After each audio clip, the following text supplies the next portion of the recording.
So we have a word problem here, and the goal will be to set it up with 3 equations and 3 variables and solve the system. Now, sometimes, depending on the wording, depends on what your equations are going to look like. So we may use some substitution here or some other techniques. We'll see what it says. So John invested his inheritance of $12,000 in 3 different funds. Okay, so let's call the 3 funds X, Y, and Z. So we know right there that X plus Y plus Z has to equal 12,000. The total sum of the amount invested in each account will be 12,000. So X, Y, and Z are representing how much is invested in each account. One of the accounts is a money market fund, and it pays 3% annually. Another is a municipal bond that pays 4% annually, and the rest is in mutual funds paying 7% annually. John invested $4,000 more in mutual funds. Okay, I need to say which one's which. So let's make the money market X. Let's make the municipal bonds Y, and the mutual funds Z. Now that'll be important to keep track of as we create these equations. Okay, so it says John invested $4,000 more in mutual funds than he did in municipal bonds. Okay, so more in the mutual funds and more in the mutual funds than the municipal bonds. So Z is going to equal Y plus 4,000.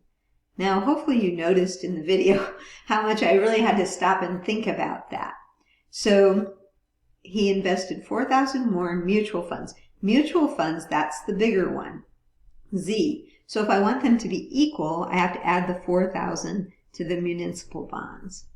Okay, so hopefully that makes some sense. Okay, now we're talking about, well, you might be asking, what about that 3%, 4%, 7%? Okay, they haven't told us how much interest was earned, but they're going to tell us now. The total interest earned in 1 year was $670. Okay, so now we want to have an equation like that. Yeah. Okay, so before I do that equation, I'm going to rewrite this equation, bring y over, so I can put it in my system. So negative y plus z is going to equal 4,000. Okay, now I'm ready to do the third equation. For the third equation, we're going to have to figure out the interest then on each investment. So 3% is 0.03 of x. I'll put 0.03x. That's going to, you know what, I don't want to write that there. I'm going to move it. I have a feeling this is going to take a lot of paper. So 0.03x, that's how much money you're making on the money market in 1 year. So 4%, 0.04y, that's how much interest we're earning on the municipal bonds. And then the mutual funds, 7%, 0.07 for the mutual funds. And that's a total of $670. Okay? Now, I'm going to fix this equation up so I don't have to have the decimals. I'm going to multiply everything by 100. And so that's going to give me this equation. 3x plus 4y plus 7z equals 67000, 67,000. Okay. Well, there's different ways you could do this, but if you notice, this equation here in the middle does not have an x. So I'm going to take the top equation and the bottom equation and eliminate x. To do that, I'm going to multiply the top equation by negative 3. Okay. So that's going to give me negative 3x plus y, plus negative, or minus 3y. I got to do the whole equation. Minus minus 3y minus 3z equals, now this is going to be a negative 36,000. Don't worry that it's negative. It's all going to work out in the end. Okay, now we're just going to copy the bottom equation. 3x plus 4y plus 7z equals 67,000. Okay, we're going to add those equations. The x's are going to drop out. That's what we were planning. We get y plus 4z equals, what is it, 31,000? You could use a calculator to check that. Okay, now that's a great equation because it's a yz equation. And then this equation right here is also a yz equation. And look, the y's will cancel out because I have a negative y already. So negative y plus z, I don't have to multiply by anything, I'm just copying it down. And I get that. Negative y plus z equals 4,000. Okay, now we can add those. The y's are going to cancel out. That's what we were expecting. 4z and z is 5z. And then we get 35,000. We're going to divide both sides by 5. And so we have z equals 7,000. Now we have to go find y. We're going to go find y. So I can use this equation. I could use the top equation or the middle equation at the top. I'm not sure what equation you want. All right, I'm just going to take this equation.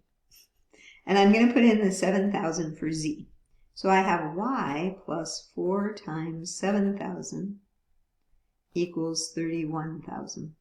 Now you really could have used one of the other yz equations, but you do need a yz equation. That gives me y plus 28,000. And if I subtract 28,000 from both sides, I'm going to have 3,000. So I don't remember what z and y represent, but I'll have to go back up to the top and look at that. But now I have z and I have y. So I need an xyz equation. Probably the easiest one to use is the very top one that said x, this one, that said x plus y plus z equals 12,000. So we know x plus y plus z equals 12,000. We don't know what x is. We do know y is 3,000, z is 7,000. So you probably could just think about this and come up with it, but we'll write it out. 3,000 and 7,000 is 10,000. So that's 10,000 of his investment. So x must equal 2,000. Finally, for a complete answer, we need to say what the variables are in terms of what they're representing. So x was the money market. So money market, he invested $2,000. And the municipal bonds, how do you spell municipal? Okay, I left out an I.